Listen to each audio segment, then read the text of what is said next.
फिन्नार।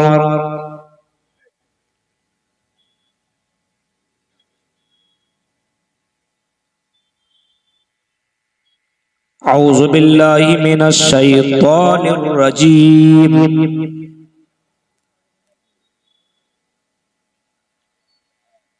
बिस्मिल्लाहिर रहमानिर रहीम।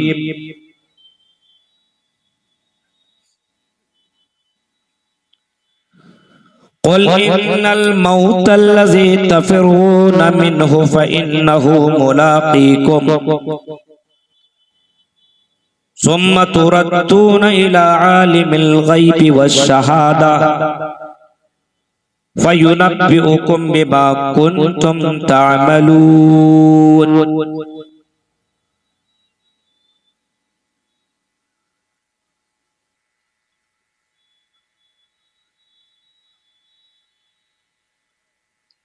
वक़ाल नबी सल्लल्लाहु अलैहि वसल्लम अक्सिरू ज़िक्र हाज़िमुल लज़्ज़ात।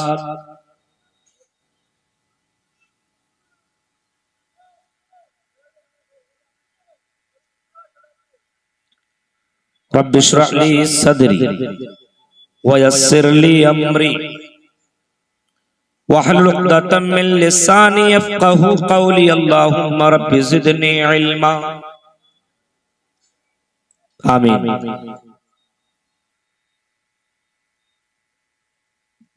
काबिल एहतराम उलमाए किराम,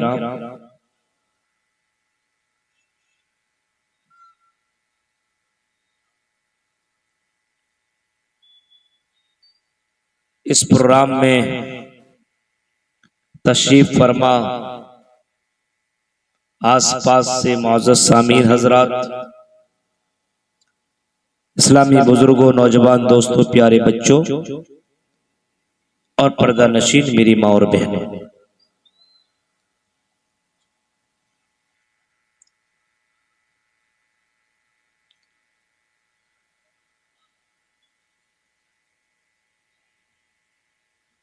आपके इस प्रोग्राम के लिए शेख तारिक मदनी साहब ने कई महीने पहले मुझसे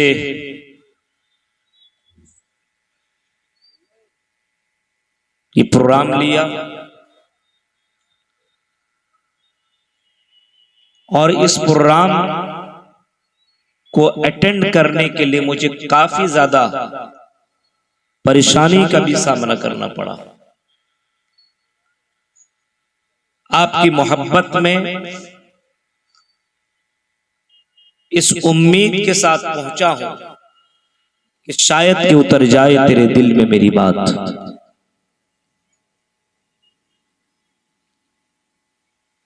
हालात हाजरा के ऊपर अगर गौर करेंगे तो ये बात बिल्कुल वाज़ेह हो जाएगी कि मुसलमानों की जो हालत है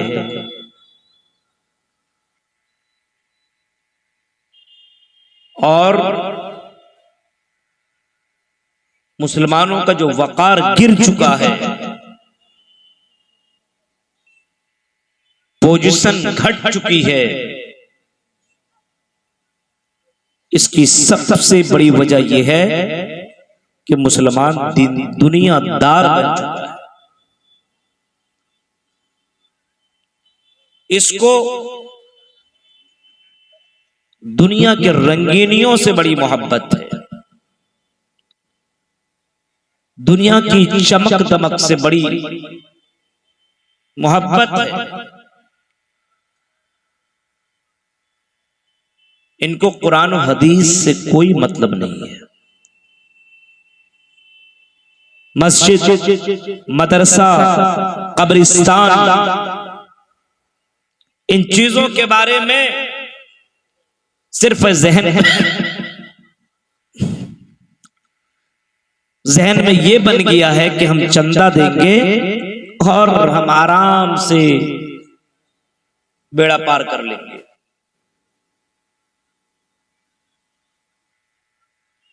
अगर चंदा दे देने से बेड़ा पार हो जाए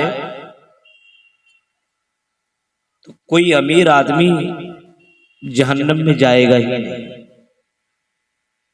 चंदा देने से थोड़ी जहन्नम आदमी का बेड़ा पार हो जाएगा। आप एक जगह बना रहे हैं, घर बना रहे हैं, आप उस घर की तैयारी क्या कर रहे हैं? घर की क्या तैयारी कर रहे हैं? और वो भी आजकल तो मुसलमानों में देखा देखी वाला मामला हो गया है। ऐलान करिए तो चंदा देगा जम करके, और ऐलान नहीं तो चुपके चुपके से देने वाले बहुत कम है आजकल। दुनियादार बन चुका है। आपने कभी फरमाया था एक जमाना आएगा कि तुम्हारी तादाद बहुत ज्यादा होगी, तुम बहुत ज्यादा दुनिया के अंदर रहोगे, लेकिन आपने फरमाया था उस वक्त तुम्हारा वैल्यू, तुम्हारा मकाम बिल्कुल गिर जाएगा।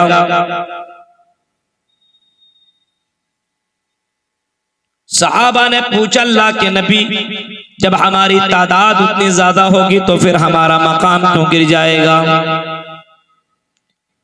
आपने जवाब दिया था कि तुम्हारे दिलों के अंदर एक बीमारी आ जाएगी, उस बीमारी का नाम वहन होगा। फिर सहाबा ने पूछा अल्लाह के नबी ये बताइए वहन कौन सी बीमारी है? आपने जवाब दिया था हुब्बुद दुनिया व कराहियतुल मौत। दुनिया से तुम्हें बहुत ज्यादा मोहब्बत हो जाएगी, बहुत ज्यादा लगाव हो जाएगा, दुनिया से तुम बहुत ही ज्यादा अटैच हो जाओगे, दुनिया से तुम्हारा ताल्लुक बहुत ही ज्यादा गहरा हो जाएगा, दुनियादार बन जाओगे और तुम मौत से नफरत करने लगोगे।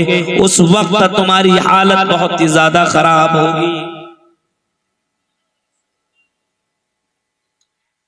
आज मुसलमानों को देखिए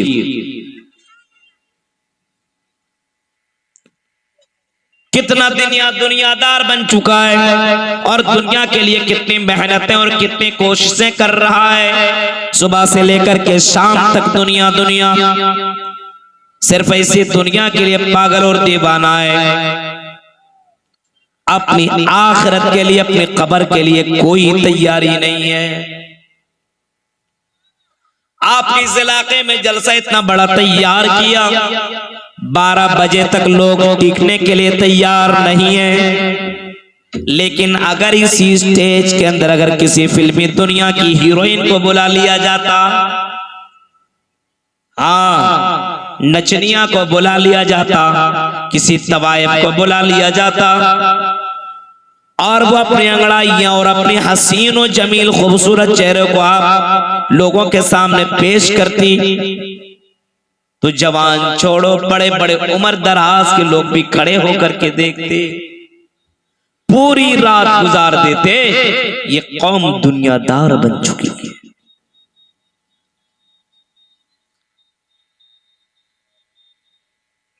इसी वजह से हालत इतनी ज्यादा बिगड़ी हुई है। इतना बड़ा जलसा करने में कितनी मेहनत लगती है मालूम है? आपका 200-400 रुपया जरूर लगता है। कितनी मेहनतें और कितनी मुशक्कतें बर्दाश्त करनी पड़ती है, वो उलमा से पूछो और मिंबरान से पूछो जिन्होंने जलसा बनाया है। 2 घंटा सही से ये तकरीरें सुन नहीं सकते। इस कौम को क्या हो गया है? क्यों ये कौम दुनिया के पीछे इतनी ज्यादा पागल है? इसकी सबसे बड़ी वजह मैंने बताई कि एक तो दुनियादार, दुनिया से मोहब्बत, और दूसरी वजह जो है वो अल्लाह से कांटेक्ट नहीं है, आखिरत से, आखिरत की फिक्र इसको नहीं है। आज मुसलमानों के यहाँ आखिरत की फिक्र है ही नहीं। हालांकि जनाजा रोज उठाता है, महीने हफ्ते के अंदर कभी ना कभी किसी की मौत की खबर तुम्हें मिलती है। सुना करते हो कि फला की मौत हो गई, हम वहां गए, हमने जनाजे की नमाज पढ़ ली, बस कभी क्यों नहीं समझते हो कि उसकी जगह मेरी भी, मुझे भी उसकी जगह पे एक न एक दिन जाना पड़ेगा। कुरान कहता है कुल इन्नल मौतल्लज़ी तफ़िऊन मिन्हु फ़इन्नहु मुलाक़ीकुम। आए दुनिया के लोगों, जिस मौत से तुम भाग रहे हो, आजकल मौत से भागने की कोशिश कितनी करता है। यहां से कभी बीमार पड़ा तो पूर्णिया में ठीक नहीं हुआ तो कलकत्ता से भेलोर, यहां से वहां सोचता है अपने आप को बचा लेते हैं। कोई किसी ने अपने आप को बचाया है। कुल इन्नल मौतल्लज़ी तफ़िरून मिन्हु फ़इन्नहु मुलाक़ीकुम। आई नबी, आप ऐलान कर दीजिए, आप लोगों को बता दीजिए, जिस मौत से तुम भाग रहे हो वो मौत तुमसे मुलाकात करके रहेगी। एक न एक दिन तुम्हें मिलना पड़ेगा और तुम्हें इस दुनिया को खैराबाद कहना पड़ेगा, तुम्हें इस दुनिया को छोड़ना पड़ेगा। ये दिमाग में आदमी बैठा ले तो दुनियादार नहीं होगा। अल्लाह के नबी सल्लल्लाहु अलैहि वसल्लम की जिंदगी को अगर आप पढ़ेंगे, जिस नबी से मोहब्बत करते हो, जिस नबी के ऊपर हमारा और आपका ईमान है, अल्लाह के नबी सल्लल्लाहु अलैहि वसल्लम की जिंदगी अगर आप देखेंगे तो मेरे भाइयों, मोहम्मद रसूलुल्लाह अगर चाहते तो बिल्डिंगें बना सकते थे, सोने और चांदी के बर्तनों में खाना खा सकते थे। अल्लाह के नबी चाहते तो बहुत बड़े महल्लात बना सकते थे, लेकिन अल्लाह के नबी की जिंदगी अगर आप पढ़ेंगे तो अल्लाह के नबी का घर बहुत ही बड़ा नहीं था, बल्कि बहुत ही छोटा था। अल्लाह के नबी जहां सोया करते थे, न पलंग, न तकिया, न बिस्तर, बल्कि अल्लाह के नबी सल्लल्लाहु अलैहि वसल्लम सो रहे हैं तो चटाई पे सो रहे हैं, और चटाई पे सोने की वजह से मोहम्मद रसूलुल्लाह की पीठ के ऊपर चटाई के निशानात मौजूद हैं। एक सहाबी है, पूछते हैं अल्लाह के नबी, आप हमारे रसूल हैं, आपके लिए गद्देदार बिस्तर ला करके दे दो। अल्लाह के नबी ने फरमाया, साहबा क्या कह रहे हो, अगर गद्देदार बिस्तर में सो जाऊं और सोने की वजह से मैं तहज्जुद की नमाज न पढ़ सकूं, फजर की नमाज न पढ़ पाऊं, तो मैं अपने रब को, मैं अपने परवरदिगार को मैं कौन सा मुंह दिखाऊंगा। इतनी ज्यादा आखिरत की फिक्र और इतनी ज्यादा अल्लाह के नबी सल्लल्लाहु अलैहि वसल्लम को अल्लाह रब्बुल आलमीन से कांटेक्ट था कि दुनिया को दूर रखने की कोशिश किया करते थे, और अल्लाह के नबी सल्लल्लाहु अलैहि वसल्लम आखिरत की फिक्र इस अंदाज से करते थे। मालूम था कि दुनिया छोड़ना पड़ेगा और उस कब्र के अंदर जाना पड़ेगा जिस कब्रिस्तान की तैयारी हम और आप अभी कर रहे हैं, चंदा दे रहे हैं, कब्रिस्तान को बनाने की कोशिश कर रहे हैं। कब्रिस्तान की चार दीवारी को तो बना रहे, कब्रिस्तान के अंदर वाली जगह पे अपनी बिल्डिंग बनाएगी। वो काफिर के लिए या तो बहुत ही डेंजर होगा, और मोमिन के लिए वही कब्र उसके लिए बहुत ही खूबसूरत मकान बन जाएगा। मेरे भाइयों, जरा तसव्वुर करो, ये मरने का तसव्वुर इस्लाम के अंदर भी मौजूद है, और मरना होता और सड़ जाता, गल जाता, कोई मामला ना होता, लेकिन मरने के बाद अल्लाह कहता है, मेरे बंदो, मरने के बाद हम तुम्हें अपने पास लौटा करके लेकर के आएंगे। सुम्मा तुरद्दून इला यौमिल क़ियामा सुम्मा तुरद्दून इला आलिमिल ग़ैबि वश्शहादा। फरमाया मरने के बाद फिर तुम्हें अल्लाह ताला के तरफ लौटा करके पहुंचाया जाएगा, दोबारा जीवित करके अल्लाह के यहाँ पहुंचाया जाएगा। और सिर्फ अल्लाह के पास पहुंचाया नहीं जाएगा, फयुनब्बिउकुम बिमा कुंतुम तामलून। आई मेरे बंदो, तुम्हें बताया जाएगा कि तुम दुनिया के अंदर क्या किया करते थे। तुमने दुनिया में फला रात तुमने कौन सा काम किया, तुमने फला दिन कौन सा काम किया, तुमने फला वक्त कौन सा काम किया, जवानी में क्या किया, बुढ़ापे में क्या किया, तुमने शादी से पहले किया, शादी के बाद क्या किया, ये सारी खबरें तुम्हें दी जाएगी। फयुनब्बिउकुम बिमा कुंतुम तामलून। सबसे बड़ी बात तो यही है कि मरने के बाद अल्लाह के पास हर किसी को जाना है, और अल्लाह के पास जाने के बाद सारी चीजें आपको बताई जाएगी, तुमने फला फला वक्त में क्या किया। और इतना ही नहीं, एक इंसान इनकार करेगा कि अल्लाह मैंने ये काम नहीं किया, इंसान तो झूठा ही है। अल्लाह ताला उसकी जबान के ऊपर मुहर लगा देगा, उसकी जबान के ऊपर ताला लगा देगा। फिर अल्लाह रब्बुल आलमीन उनके हाथ से पूछेगा, और ये हाथ बोलेगा कि हाँ अल्लाह, इस हाथ से इसने फला काम किया था, चोरी किया था, डकैती किया था, फला के ऊपर हाथ उठाया था, जुल्म किया था। पैर से सवाल करेगा तो ये पैर जवाब देगा, आय अल्लाह, इस पैर से तो ये बाजार की तरफ तो जाता था, लेकिन मस्जिदों की तरफ चल करके नहीं जाता था। अल्लाह एक एक अंग से और जिस्म के एक एक आज़ा से सवाल करेगा। अल्लाह ताला के सवाल का जवाब जिस्म के एक एक आज़ा जवाब देंगे। कुरान कहता है, अल यौमा नख्तिमु अला अफ़वाहिहिम व तुकल्लिमुना अयदीहिम व तशहदु अर्जुलुहुम बिमा कानू यक्सिबून। ये जब आज़ा गवाही देने शुरू कर देंगे तो इंसान अपने ही जिस्म से पूछेगा, वक़ालू लिजुलूदिहिम लिमा शहीदतुम अलैना, और मेरे चमड़ियों और मेरे पैर, ऐ मेरे जिस्म की आज़ा बताओ, तुमने हमारे खिलाफ क्यों गवाही दे दी, हमने तो तेरे लिए ये काम किया था। पता ये चला जो काम हम दुनिया में कर रहे हैं इसको हम छिपा नहीं सकते। हमारा जिस्म, हमारा बॉडी का एक एक पार्ट हमारे खिलाफ अल्लाह की यहाँ गवाही देगी, और अल्लाह रब्बुल आलमीन बोलने की शक्ति पैदा करेगी। ये मरने के बाद का तसव्वुर हिंदू धर्म के अंदर भी मौजूद है।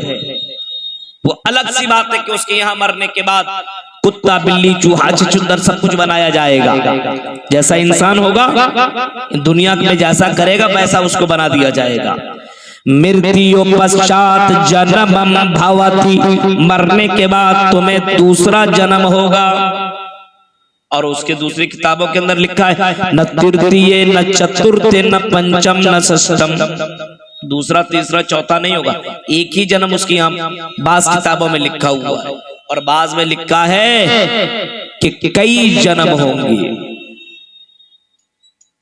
बहुत सारे जन्म होंगे। हमारे इस्लाम का तब मरने के बाद तुमको कब्र के अंदर उठाया जाएगा, और उठने के बाद तुमको मैदान महशर में पहुंचाया जाएगा, और मैदान महशर में सवाल और जवाब के बाद या तो जन्नत या तो जहन्नम की सर्टिफिकेट मिलेगी, और इंसान को उसी के अंदर भेज दिया जाएगा। ये ईमान लाना होगा हमें और आपको, इसके ऊपर यकीन करना होगा। लेकिन आज मुसलमानों का यकीन और मुसलमानों का ईमान अल्लाह के ऊपर नहीं। आज मुसलमान इसी दुनियादारी में मुब्तला है और अपनी आखिरत की फिक्र नहीं कर रहा है, मरने के बाद की तैयारी नहीं कर रहा, उसी कब्र की तैयारी नहीं कर रहा है। आई डगरवा की लोगों, तुमने कब्र बनानी, कब्रिस्तान बनाने की कोशिश तो की है, और उसके लिए तो तुमने चंदा भी दिया और दे रहे हैं, लेकिन मेरे भाइयों उस कब्र की तैयारी करो। अल्लाह की कसम, मोहम्मद रसूलुल्लाह की जीवनी को देखो। अल्लाह के नबी एक जनाजे के अंदर आप तशरीफ ले गए, अभी जनाजा रखा गया था और कभी कब्र तैयार नहीं हुई थी, कब्र को तैयार किया जा रहा था। अल्लाह के नबी सल्लल्लाहु अलैहि वसल्लम के हाथ में, उसकी उंगली में अल्लाह के नबी एक तिनका लिए हुए तो जमीन को कुरेद रहे थे। इसी दरमियान सहाबा ने देखा अल्लाह के नबी सल्लल्लाहु अलैहि वसल्लम को कि अल्लाह के नबी की आंखों से आंसू निकल रहे हैं।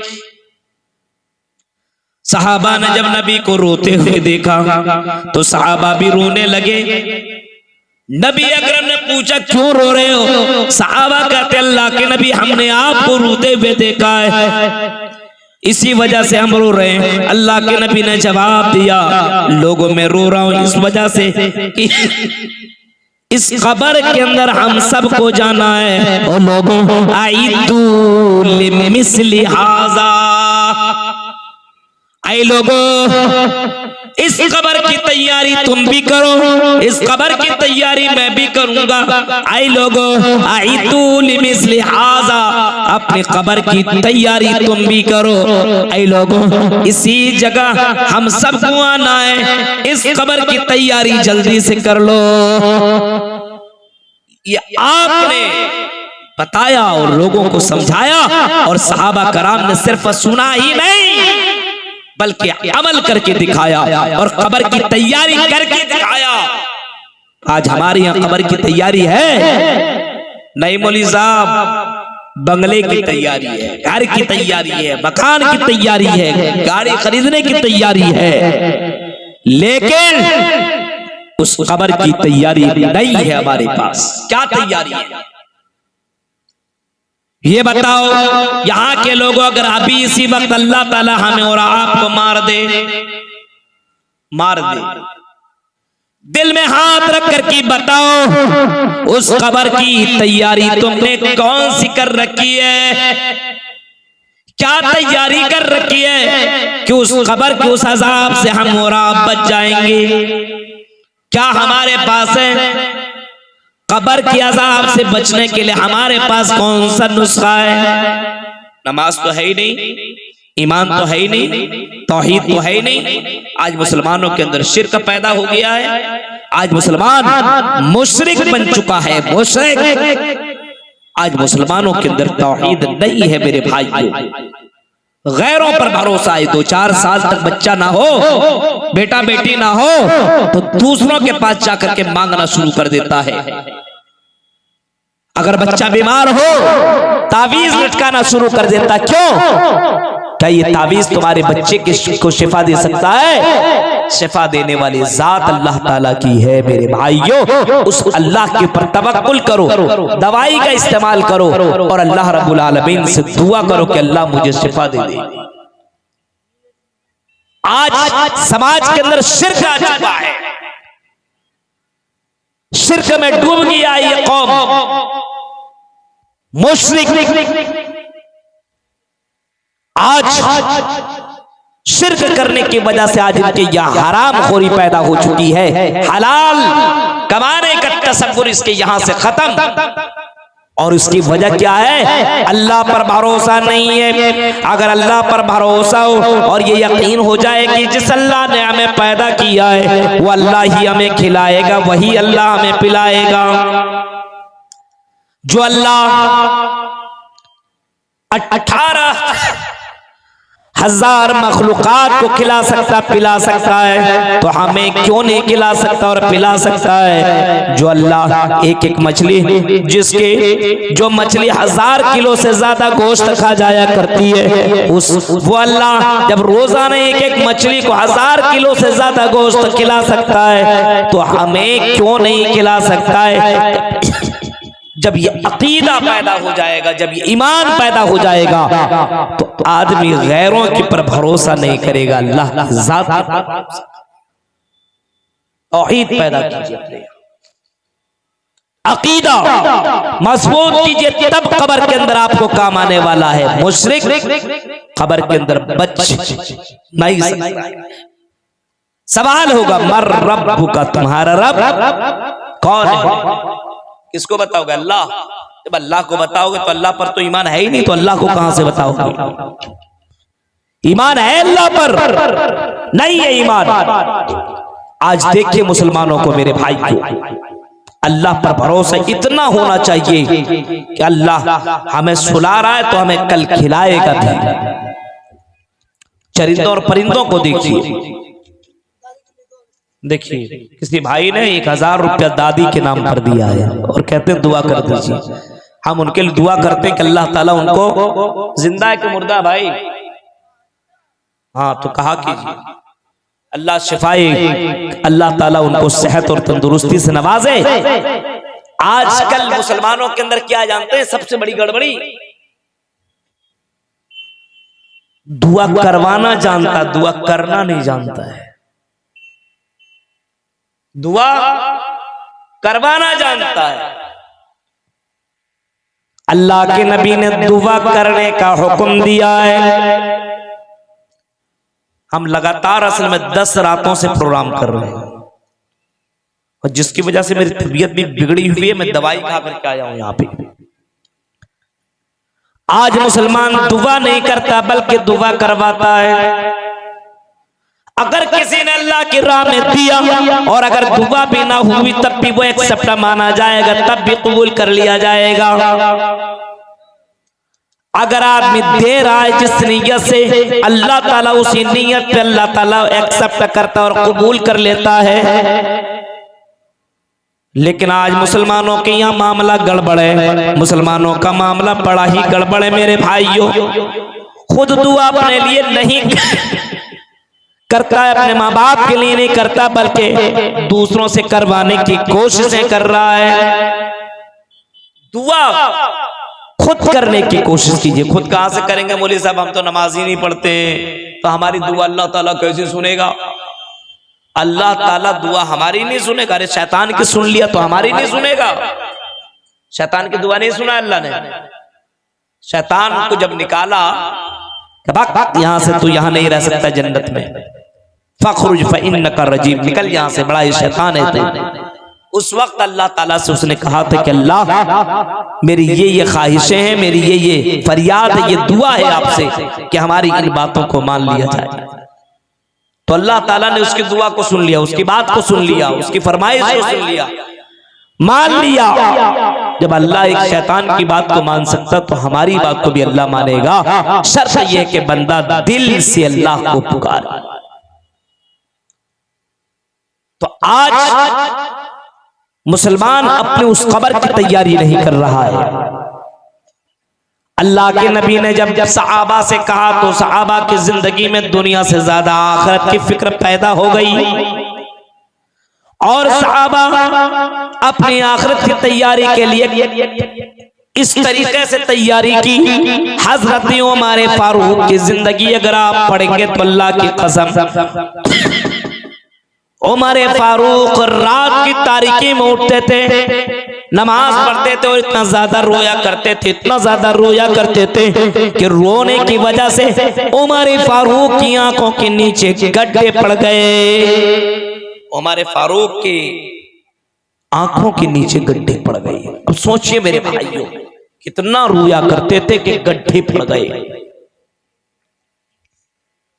और रात में उठने के बाद नमाज पढ़ते थे और नमाज पढ़ने के दौरान हजरत उमर फारूक यही कहा करते थे और इस आयत को ज्यादातर पढ़ा करते थे, इन्ना अज़ाब रब्बिका लवाक़ि, इन्ना अज़ाब रब्बिका लवाक़ि, आय अल्लाह तेरा अज़ाब वाक़े होने वाला है, आय अल्लाह तेरा अज़ाब चिमटने वाला है। उमर फारूक का तो वाक़या आपने सुना होगा कि उमर फारूक कहीं गए और रात में जब वापस आए तो मस्जिद नबवी के अंदर तशरीफ ले गए। एक सहाबी पीछा कर रहे थे कि उमर फारूक रात की तारीकी में क्या करते देखूं। उमर फारूक को देखा कि मस्जिद नबवी में गए और मस्जिद नबवी में जाने के बाद वजू बनाया और वजू बनाने के बाद नमाज पढ़ने लगे। नमाज पढ़ने के बाद दुआ मांगने लगे रब्बना सिफन्ना अज़ाब जहन्नम इन्ना अज़ाब रब्बहा इन्ना अज़ाबहा कान गरामा। आय अल्लाह अज़ाब जहन्नम अज़ाब कब्र को हमसे तू दूर कर दे अल्लाह।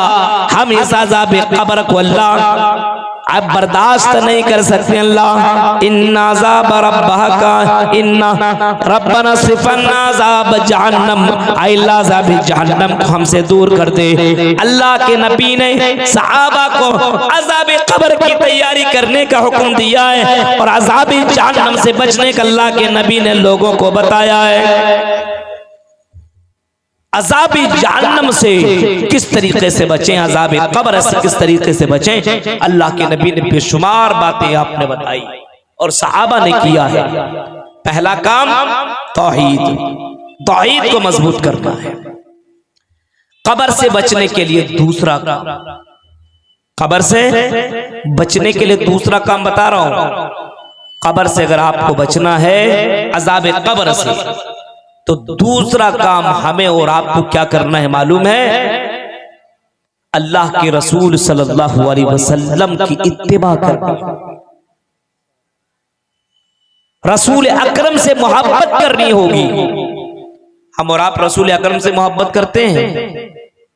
बोलेंगे मौलवी साहब बहुत करते हैं।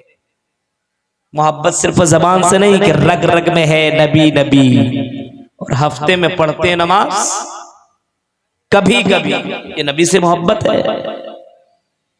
नबी से मोहब्बत का मतलब नबी की इताअत, नबी की फर्मा बरदारी, नबी की बात को मानना, ये है नबी की मोहब्बत। नबी अकरम जो तुम्हें दे दे उसको तुम ले लो, नबी जिससे मना कर दे उससे तुम अपने आप को रोक लो, ये नबी से मोहब्बत। माताकुमुर रसूल फखुज़ू वमा नहाकुम अन्हु फंतहू। मेरा नबी जो तुम्हें दे दे उसको तुम ले लो, और मेरा नबी जिस चीज से तुम्हें मना कर दे उस चीज से अपने आप को तुम रोक लो। नबी अकरम सल्लल्लाहु अलैहि वसल्लम ने जिन चीजों से मना किया मेरे भाइयों, वो चीजें आज मुसलमानों में आम हो रही है। अल्लाह के नबी ने ज़िना से लोगों को मना किया, शराब से लोगों को मना किया, जुआ से लोगों को मना किया है। अपने समाज में ज़िनाकारी बढ़ती चली जा रही है, अय्याशियां और यानियत, ये सारी चीजें समाज के अंदर बड़ी तेजी के साथ समाज के अंदर बढ़ती चली जा रही है। बेपर्दगी आम होती चली जा रही है। अल्लाह के नबी सल्लल्लाहु अलैहि वसल्लम ने बाकायदा फरमाया, औरतों रास्ते में चलो तो पर्दा के साथ चलो और किनारे किनारे चलने की तुम कोशिश करो। नबी की सुन्नत की इत्तिबा नहीं है। नबी अकरम ने फरमाया, मन अहब्ब सुन्नती फ़क़द अहब्बनी, जिसने मेरी सुन्नत से मोहब्बत किया उसने मुझसे मोहब्बत किया। वमन अहब्बनी कान मइया फिल जन्नह, और जिसने मुझसे मोहब्बत किया वो जन्नत में मेरे साथ होगा। पता ही चला नबी की सुन्नत को अपनाना, नबी से मोहब्बत करना, वो जन्नत में जाएगा, जन्नत की खुशबू पाएगा, अज़ाब कब्र से बचेगा। आज नबी की सुन्नत की इत्तिबा है। आज मुसलमान देखिए दाढ़ियां छिला रहा, आज मुसलमानों को देख के नबी की सुन्नत क्या, नमाज छोड़ना है, नबी की सुन्नत क्या जहेज लेना है, नबी की सुन्नत क्या बाराती जाना है, नबी की सुन्नत क्या गरीबों के ऊपर जुल्म और अत्याचार करना है। मेरे भाइयों, नबी की तो ये सुन्नत नहीं हो सकती है। नबी तो दुनिया के अंदर रहमत बनकर के आए, आपको तो वमा रहमतुल लिल आलमीन बना करके भेजा गया। आप रहमत बनकर के आए समाज के लिए, और दुनिया के लिए आप रहमत कैसे बन सकते थे? आज मुसलमानों के अंदर एक अलग सुन्नत पैदा हो चुकी है, गैरों के साथ या फिर रिश्तेदारों के साथ जुल्म करना, जहेज का बोलबाला अपने समाज के अंदर होना। मेरे भाइयों, अल्लाह के नबी ने तो यहाँ तक फरमाया, लोगों अना बकाफिरुल यतीम कहा तईन फिल जन्ना, यतीमों की किफारत करने वाला, गरीबों के पर रहम करने वाला मेरे साथ जन्नत में होगा। आपने यतीमों की परवरिश और यतीमों की देख रेख पर आपने जन्नत की सर्टिफिकेट सुनाई और जन्नत की बशारत आपने सुनाई है। लेकिन समाज के अंदर लोग ऐसे ऐसे पैदा हो गए हैं कि अपने समाज के लोगों को चंदा करवा करके भी जहेज लेता है। ऐसे भी लोग हैं, ऐलान करने वाला आता है कि बाप नहीं है, मां चंदा कर रही है, बेटी का शादी है, बेटी को ब्याहना है, दे दीजिए चंदा, बताइए। और ऐसे लोगों से जहेज लेता है और गाड़ी लेता है और कहता है मैं नबी को मानने वाला हूं। अज़ाब कब्र से बचना है तो नबी से मोहब्बत और नबी की इत्तिबा जरूरी है। आज हमारे यहाँ इत्तिबा न खाने में, न पीने में, न सोने में, न उठने में, न बैठने में, न शादी ब्याह में, कहीं भी आपको इत्तिबा नहीं मिलेगा। जलसों के अंदर भी नबी की इत्तिबा नहीं है। सहाबा कराम रज़ी अल्लाह ताला अलैहि मजमाइन जब नबी अकरम को यह हदीस या कोई बयान करते थे तो लोग मेरे भाइयों अल्लाह के नबी के पास ऐसे बैठते थे, वो कहते थे कि हम दुनिया भूल जाएं। आज हमारे यहाँ जलसा भी हो रहा है और बाजार में चाय बिक रही है, बाजार में चूड़ियां बिक रही है, बाजार में न जाने कैसी कैसी चीजें बिक रही है। लोग ज्यादातर जलसों से हट करके बाजार का रुख करते हैं और अपना सामान खरीदते हैं और निकल जाते हैं घर। ये कुरान हदीस के साथ मजाक नहीं है मेरे भाई। कुरान पढ़ा जाए, हदीसें पढ़ी जाए और उसके बावजूद कुरान और हदीस को छोड़ करके बाजार में आप टाइम गुजारे, क्या ये नबी से मोहब्बत है मेरे भाई? हजरत उक़बा इब्न आमिर को देखो, हजरत उक़बा इब्न आमिर नबी से बड़ी मोहब्बत करते थे और नबी के पास आकर के हदीस भी सुना करते थे। लेकिन उक़बा इब्न आमिर बकरियां चराया करते थे, बकरियों के कारोबारी थे, बकरियों के बिजनेस किया करते थे, बकरियों की तिजारत करते थे और बकरियां लेकर के जंगलों में रहा करते थे। उन लोगों ने आपस में तय किया कि एक दिन तुम जाओ नबी की हदीस सुनने के लिए, एक दिन मैं जाऊंगा। और भी लोग थे साथ में, और जो सुनेगा नबी से वो यहां आकर के हमको बतलाएगा, हम सुनेंगे तो तुमको बतलाएंगे। यानी नबी की हदीस हमसे छूटनी नहीं चाहिए। कैसी मोहब्बत थी मोहम्मद रसूलुल्लाह। अब ये जा रहे हैं, सुन करके आ रहे हैं और नबी अकरम को ये अपने दोस्तों को बता रहे हैं। अब बताइए, हमारी तकरीर आपने सुनी और आपसे कोई पूछेगा तो हम जैसे कर रहे हैं वैसे आप तो बोल नहीं सकते हैं। सहाबा आते थे और आपस में एक दूसरे को बोलते थे, लेकिन वो जो नबी से सुनने का जो असर रहता था वो असर इसमें नहीं दिखता था। हजरत उक़बा इब्न आमिर कहते हैं, दोस्तों मैंने बड़ी कोशिश की कि चलो इसी बहाने में नबी की हदीस सुन लो, लेकिन जो फायदा अल्लाह के नबी के पास पहुंचने पर मुझे मिलता है और जितना असर वहां होता है और जो ईमान मेरा बढ़ता है नबी के पास, वो यहाँ पे तो उतना नहीं बढ़ रहा है। इस वजह से मैं अपनी तिजारत, अपनी बकरियां में तुम्हारे दरमियान में बांट रहा हूँ। एक एक अपनी बकरियों को बांट दिया अपने दोस्तों में और अल्लाह के नबी के पास पहुंच करके जाकर के कहता है, आए अल्लाह के नबी मुझे आप अपने पास रख लीजिए। अल्लाह के नबी, मैं आपकी हदीस सुन करके और आपकी हदीस सुन करके आपके पास रहना चाहता हूँ। अल्लाह के नबी ने हजरत उक़बा इब्न आमिर को अस्हाबी सुफ़्फ़ा में जगह दी, वहां रख लिया। मेरे भाइयों तसव्वुर करो, एक सहाबी हदीस सुनने के लिए, अल्लाह के नबी की बातें सुनने के लिए अपनी तिजारत को छोड़ दिया।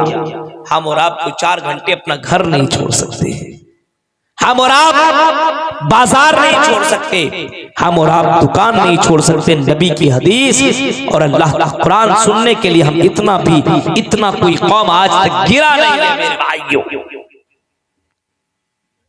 ये कौम गिर चुकी है, मर चुकी है। इस कौम के सामने कुरान पढ़ो तो अच्छा नहीं लगता, इस कौम के सामने चुटकुला बोलो तो अच्छा लगता है, इस कौम के सामने फिल्मी डायलॉग बोलो तो अच्छा लगेगा, इस कौम को कुरान अच्छा नहीं लगता है।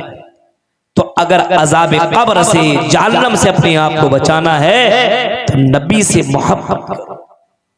नबी से मोहब्बत का मतलब नबी की इताअत। कोई आदमी आपसे, आपकी बीवी ही आपसे मोहब्बत करे, इताअत न करे, यानी आपसे बोलते मैं बड़ी मोहब्बत करती हूँ और आपकी कोई बात ना माने, तो आप ईमानदारी से बताइए आप अपने बीवी की कितनी बातें मानेंगे?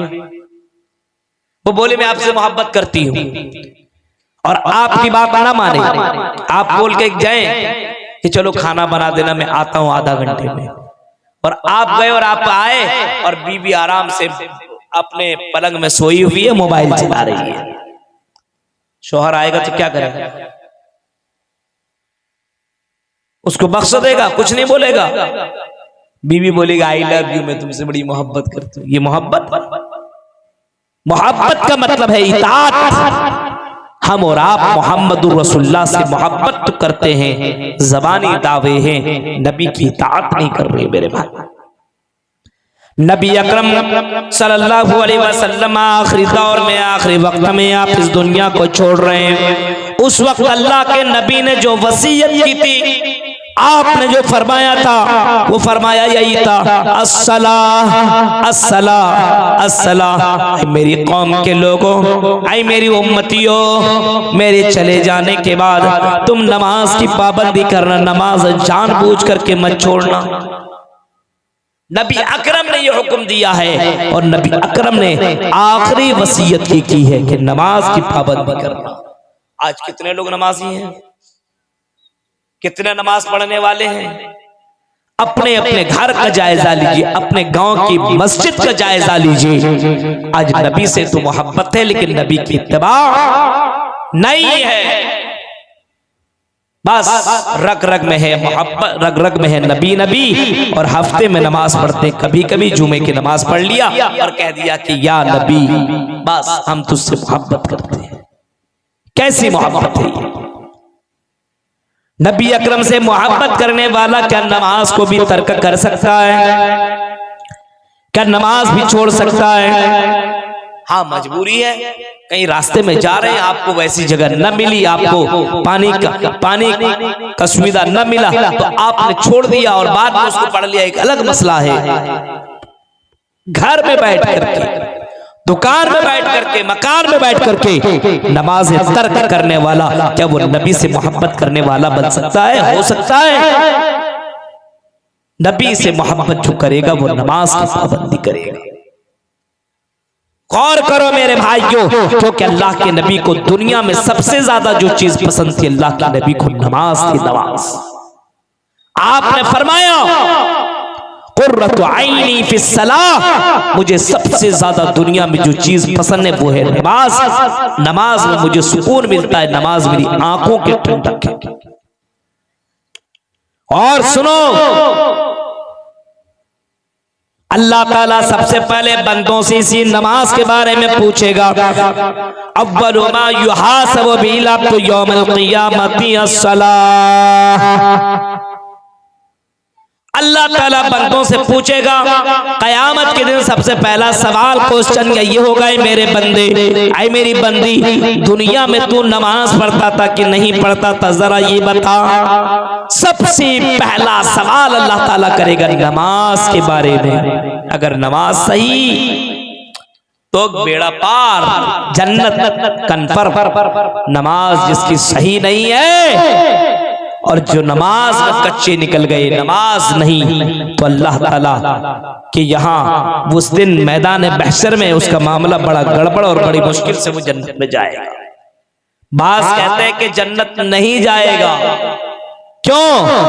जहन्नम में जाएगा और जहन्नमियों से जब पूछेगा मा सलककुम फी सकर, जहन्नम के अंदर क्यों चले गए, जवाब में जहन्नमी कहेंगे लम नकु मिनल मुसल्लीन, हम दुनिया में नमाज नहीं पढ़ते थे, यानी नमाज न पढ़ने की वजह से हम जहन्नम में चले गए। मेरे भाइयों, तो अल्लाह के नबी की सुन्नत नमाज, और अल्लाह रब्बुल आलमीन ने नमाज को फर्ज किया है और नमाज से बड़ी मोहब्बत मोहब्बत अल्लाह के नबी सल्लल्लाहु अलैहि वसल्लम करते थे और नमाज पढ़ने का हुक्म अल्लाह के नबी ने दिया है। तो अगर नबी से मोहब्बत है तो नमाज की पाबंदी करो, तब अज़ाब कब्र से बचो। तो ये दूसरा, अज़ाब कब्र से हमें और आपको बचना है। तो तीसरा काम हमें क्या करना मालूम है? हमें कब्रिस्तान की जियारत करनी है, मौत को याद करनी है। मौत याद आएगी तो आदमी गुनाह से बचेगा। अक्सिरू जिक्र हाजिमुल लज़्ज़ात, आपने फरमाया लोगों, लज्जतों को खत्म करने वाली चीज को ज्यादा से ज्यादा तुम याद करो। सहाबा ने कहा कि अल्लाह के नबी, लज्जत को खत्म करने वाली चीज कौन सी है? अल्लाह के नबी ने जवाब दिया और फरमाया अल मौत, मौत को तुम कसरत से याद करो। जब तुम मौत को याद करोगे तो तुम दुनिया की इन तमाम बेकार चीजों से अपने आप को बचा लोगे। तो मौत को कसरत से याद करो, ज्यादा से ज्यादा मौत को याद करो। और कभी कभी तुम कब्रिस्तान के अंदर भी चले जाया करो। फज़रूहा, कब्रिस्तान की जियारत करो। फज़रूहा फ़इन्नहा तुज़क्किरुकुमुल मौत, फरमाया कब्रिस्तान की जियारत करोगे तो तुम्हें मौत याद आएगी। ये दुनिया की चमक दमक, दुनिया की अय्याशी, ये ज़िनाकारी, ये शराब नोशी, ये तमाम चीजों से अपने आप को बचा लोगे अगर तुम कब्रिस्तान की जियारत करोगे। आज मुसलमान कब्रिस्तान कम जाता है, बाजार ज्यादा जाता है। कभी कभी हफ्ते में आप जरूर जाइए कि जिस जगह में मुझे जाना उसकी तैयारी मैंने क्या की है। तो कब्र, अज़ाब कब्र से बचना है तो मौत को भी ज्यादा से ज्यादा याद करो। जितना याद करोगे उतना उस कब्र के लिए तुम सोचोगे, तैयारी करोगे और उस कब्र के लिए अपने आप को बचाने की कोशिश करोगे। एक बादशाह गुजरे जिनका नाम गालिबन सिकंदर बादशाह है। बहुत बड़ा बादशाह था ये, लेकिन बादशाह होने के साथ साथ इसको अपने मौत के बारे में बहुत ही ज्यादा फिक्र थी। अब ये बादशाह क्या करता था? हर साल 2-4 महीने के लिए अपनी कुर्सी पर किसी को बैठा देता था और 2-4 महीने के लिए वो निकल जाता था ऐसी जगह पे जहां पे टूटी फूटी कब्रें हुआ करती थी। जंगलों की तरफ निकल जाता था और वहां जाने के बाद ये बादशाह, इतना बड़ा बादशाह जिनके आगे पीछे नौकर चाकर सारे लोग मौजूद हैं, एक आवाज में सब सुनने के लिए तैयार हैं, उसकी हुक्म की को पर अमल करने के लिए तैयार हैं। लेकिन ये बादशाह अपने घर को छोड़ करके, अपने महल को छोड़ करके जंगल की तरफ चला जाता था और जाने के बाद वहीं रहता था और कब्र से हड्डियों को निकालता था और हड्डियों को निकालने के बाद कहता था आई हड्डियों, कल तुम मेरे तरह थे, कल मैं तुम्हारी तरह हो जाऊंगा। और ये कह करके रोता था, आंसू बहाता था और अपने गुनाहों की माफी अल्लाह से मांगता था। हम और आप अल्लाह से माफी मांगते हैं? कब्र को हमने देखा, हम कभी दुआ करते अल्लाह से, अल्लाह हमें भी तो अज़ाबे कब्र से अल्लाह को बचाना। अल्लाह, मेरे भाइयों गौर कीजिए, आज अज़ाबे कब्र की और जहन्नम की फिक्र हमें नहीं है और उस जहन्नम और कब्र से बचने की हम जर्रा बराबर कोशिश नहीं कर रहे हैं। चंदा सिर्फ दे लेने से कुछ नहीं होगा, बल्कि उसकी तैयारी करनी होगी। ये भी एक नेकी का काम है, चंदा देना, लेकिन मेरे भाइयों अमल करना पड़ेगा आपको, दुआ मांगनी पड़ेगी आपको, अल्लाह के सामने रोना पड़ेगा। अज़ाब कब्र और जहन्नम से बचना है तो अपने आंखों से आंसू निकालना पड़ेगा। ऐनानी ला तमस्सहुमुन नार, फरमाया अल्लाह के नबी ने, वो आंखें जहन्नम में नहीं जा सकती है जिन आंखों से आंसू गिरते हो, जिन आंखों से अल्लाह के खौफ से आंसू बहाते हो। हम और आप आंखों से आंसू बहाते, रोते कभी? रोइए मेरे भाई, अज़ाबे कब्र को याद करके, जहन्नम को याद करके। कुछ सहाबा के बारे में आता है कि अज़ाबे कब्र को सुन करके सोच करके इतना रोते थे कि बीमार पड़ जाया करते थे। एक सहाबी अब्दुर्रहमान करके कई दिनों तक नजर न पड़ी। अल्लाह के नबी ने पूछा क्या हुआ अब्दुर्रहमान? जवाब में कहते अल्लाह के नबी क्या बताऊं, कुरान की आयत पढ़ रहा था, अज़ाबे जहन्नम से गुजरा, पढ़ते पढ़ते अज़ाबे जहन्नम का तज़किरा मैंने पढ़ लिया और सोच करके मैं बीमार पड़ गया। मेरे भाइयों ये सहाबा थे। अल्लाह के नबी को देखो, अल्लाह के नबी सल्लल्लाहु अलैहि वसल्लम को किसी ने पूछा अल्लाह के नबी आप बहुत जल्दी बूढ़े हो गए, क्यों बूढ़े हो गए इतनी जल्दी, क्या मामला है? आपने जवाब दिया मुझे अज़ाब जहन्नम ने, अज़ाब कब्र ने और कुरान के अंदर जो जहन्नम के वाक़यात हैं उन वाक़यात ने मुझे बूढ़ा बना दिया है।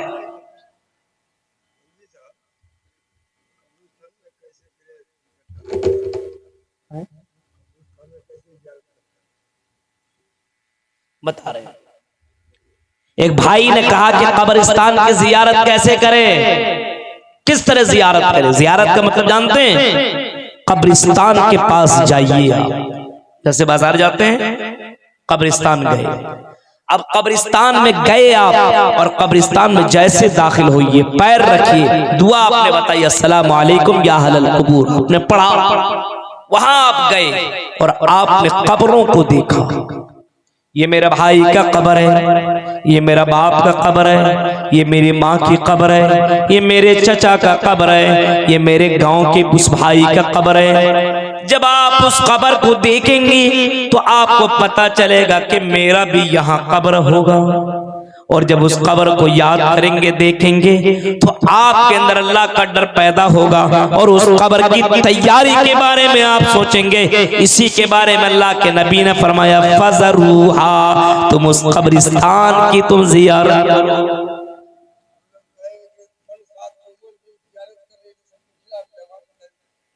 लेकिन उन कब्रों के पास ज़ियारत नहीं जहां पे मामला गड़बड़ हो। जैसे आप बोलिएगा अलग कुछ कब्रिस्तान है ना जहां पे लगा हुआ है मेला ठेला और चल रहा है सब कुछ, हाँ वहां पे जियारत थोड़ी, वहां तो दुनिया याद आएगी, मौत क्या याद आएगी? जहां पे लड़कियां हो और लड़के हो, मौज मस्ती हो, दुकानें मकान सब कुछ। कुछ जगह ऐसी है एक कब्र है और उस कब्र की जियारत के लिए बहुत भीड़ लगी हुई है। चले जाइए कई दरगाहों में, नाम नहीं लेना चाह रहा हूं केस हो जाएगा, जाइए कई दरगाहों में, बंबई के अंदर चल जाइए, भोपाल की धरती के अंदर चल जाइए, इंदौर चल जाइए, अहमदाबाद के अंदर चल जाइए और कलकत्ता की धरती के ऊपर चल जाइए। कुछ खबरें ऐसी है जहां पे भीड़ लगी रहती है, मर्दों की औरतों की भीड़ लगी हुई है और वहां पे दुकान है, वहां पे सब कुछ है, सारी मस्तियां हो रही है, हाँ सब कुछ हो रहा है। ऐसी जगहों पे नहीं, ऐसे कब्र के कब्रिस्तान के पास जाओ, टूटी फूटी कब्रें हो, पुरानी कब्रें हो, जहां पे पक्की कब्रें ना हो, ऐसे कब्रिस्तान आप जाइए। मस्जिद नबवी के अंदर जरा देखिए, बगल में जो कब्रिस्तान है जिसको जन्नतुल बकी के नाम से लोग जानते हैं, उस कब्रिस्तान के पास आप जाइए, छोटी छोटी कब्रें मौजूद है, सहाबा की कब्रें मौजूद है। उसको देखने के बाद आदमी को पता चलेगा जब यहाँ सहाबा दफन है, जब इनको मौत आ सकती है तो मुझे भी मौत आएगी। किसी भाई ने एक सवाल किया है,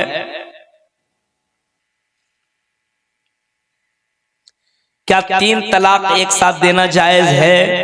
पहला, क्योंकि हमारे इलाके में कुछ लोग चंद रुपये लेकर तलाक करा देते हैं। सवाल किए किसी भाई ने। पहली बात, अल्लाह की नजर में सबसे मबऊस तरीन कोई काम है तो वो है तलाक देना, किसी औरत की जिंदगी को बर्बाद करना। मान ली कोई लड़की आपको पसंद आ गई और लड़की को जैसे पसंद, निकाह तो ऐसी होता ही नहीं, जबरदस्ती, दोनों की तरफ से मोहब्बत होती है, दोनों की तरफ से पसंद किया जाता है, लड़का भी पसंद कर रहा, लड़की भी पसंद कर रही है, उसके बाद निकाह का होता है। अब निकाह होने के बाद लड़का उसके साथ 2-4 महीना रहा, अब सोचा रहे यार ये पुराना हो गया है, चलो नया लेकर के आते हैं। हाँ, अब उसका दिल भर गया उस लड़की से। अब अमीर घराने की बिगड़ी औलाद है, बड़े बाप की बिगड़ी औलाद, वो सोचा कि लड़की से हमने फायदा उठा लिया, मस्ती कर लिया, एंजॉय कर लिया, अब क्या इसको पैसा दो और इसको रिजेक्ट करो। और क्या करता है, मैंने तुमको दे दिया, तलाक तलाक तलाक। ऐसे तलाक देने से पहली बात तलाक तो होता नहीं है। पहली बात तुम 1000 मरतबा बोलो एक तलाक, और तलाक हर वक्त नहीं दिया जाता है। तलाक कब दिया जाता है ये भी सुनने वाली बात है। अगर कोई किसी को पसंद न करे, कोई मामला हो, तो तलाक आप अगर उसको दे रहे हैं तो औरत हालत तुहुर में हो, पाकी की हालत में हो, उस वक्त गुस्से की हालत में तलाक न दे। गुस्सा आ गया तलाक तलाक तलाक नहीं चलेगा। आप बहुत सोच समझ करके तलाक दीजिए। और नंबर 3, अगर तलाक ही अगर आपको देना हो तो पहले उस मामला को समाज के बीच में या घर वाले के बीच में रखे, क्यों तुम तलाक दे रहे हो, क्या इसके अंदर गड़बड़ी है। हमारे यहां तो एक कानून बनना चाहिए, जो इस तरीके से काम करते हैं ना, तलाक दे देते हैं चंद रुपये के खातिर। कितना अमीर आदमी है, उससे इतना ज्यादा पैसा लिया जाए कि उसकी नानी याद आ जाए। औरत इस दुनिया की सबसे कीमती दौलत है मेरे भाइयों, सबसे कीमती दौलत है। औरत को तलाक नहीं, अगर आपको और भी औरत लड़की पसंद है तो और निकाह कर लो, लेकिन तलाक यूं ही देने की कोशिश मत करो। बहुत डेंजर गुनाह है और अल्लाह की नजर में बहुत मबूस तरीन काम है तलाक देना। निकाह ये नबी की सुन्नत है, ये तलाक ये नबी की सुन्नत नहीं है मेरे भाई, कि जब मन चाहा तो तलाक दे दिया, जब मन चाहा तो किसी से निकाह कर लिया, ये नहीं है। तलाक इस तरीके से देने का नहीं है। और दूसरा, हमारे कुछ पैसा लेकर के तलाक दे, पैसा लेकर के तलाक दे दिया, ये भी गलत है। पैसा के खातिर तलाक, कहीं से कोई लड़की का ऑफर आ गया कि इतना पैसा आपको मिलेगा इस बीवी को छोड़ दो, मुसलमान है। इस्लाम तो दूसरों की इज्जत करना बताता है। जब तुम किसी बहन और बेटी के साथ ऐसा करोगे तो हो सकता है तुम्हारी बहन और बेटी के साथ ये मामला हो।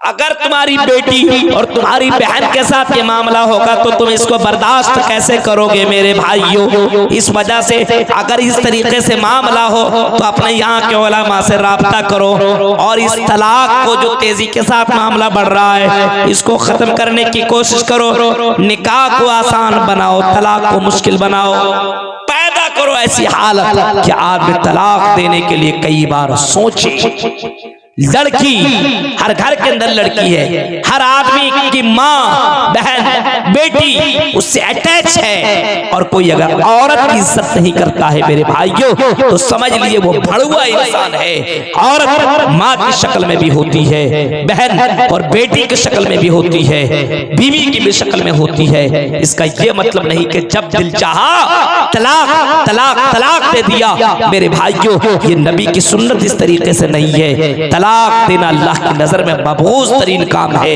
बहुत सोच समझ करके तलाक दी जाए। और अल्लाह के नबी सल्लल्लाहु अलैहि वसल्लम ने, इस्लाम तो ये बताता है, एक तलाक दिया तो अभी तलाक हुआ नहीं है, 1 महीना और इंतजार करेगा, उसके बाद फिर औरत पाक होगी। उसके दरमियान अगर हम बिस्तरी आपस में कर लिया, मुलाकात कर लिया, तो वो मामला खत्म हो गया, उसकी बीवी वो बन गई। और अगर 1 महीना तक मुलाकात नहीं किया तो फिर से वो हालत हैज से पाक हुई और तब फिर तलाक दे दिया, तब तो फिर मामला गड़बड़ है। मेरे भाइयों, इस तरीके से तलाक देने का है। आदमी को कुछ पता ही नहीं है, जैसे नमाज पढ़ रहा और कौवे की तरह चोंचे मार लिया, कड़ा कड़ फट फट फट फट फट नमाज पढ़ लिया, उसकी नमाज नहीं होगी। नमाज को नमाज की तरह पढ़ना पड़ेगा, वजू बनाना पड़ेगा आपको, मोहम्मद रसूलुल्लाह के तरीके पे नमाज आपको पढ़नी पड़ेगी, नबी के तरीके पे, तब आपकी नमाज होगी। इसी तरीके से अगर तलाक रसूल के मुताबिक जिस तरीके से आपने बताया है तलाक देंगे तब तलाक, वरना आप गुनहगार हो जाएंगे। तलाक देने से पहले उलमा से कांटेक्ट कीजिए, तब आप तलाक जैसा गुनाह का काम बाद में करने की कोशिश कीजिए। बहुत गलत काम है ये मेरे भाइयों, बहुत मजबूरी हो तब ये काम कीजिए, वरना औरतों के साथ खिलवाड़ मत कीजिए। ये चंद अहम बातें थी जो मैंने आपके सामने रखी है। आपको पता है कि मेरे भाइयों मुझे बहुत दूर तक जाना है, कल इलेक्शन ड्यूटी भी मेरा है और उसमें मुझे जाकर के पहुंच करके मुझे उसके अंदर शामिल भी होना है। अल्लाह ताला से दुआ है कि बारी ला जो बातें बताई गई अल्लाह इन बातों के ऊपर हम सबको अमल करने के अल्लाह तौफीक अता फरमाए। और आज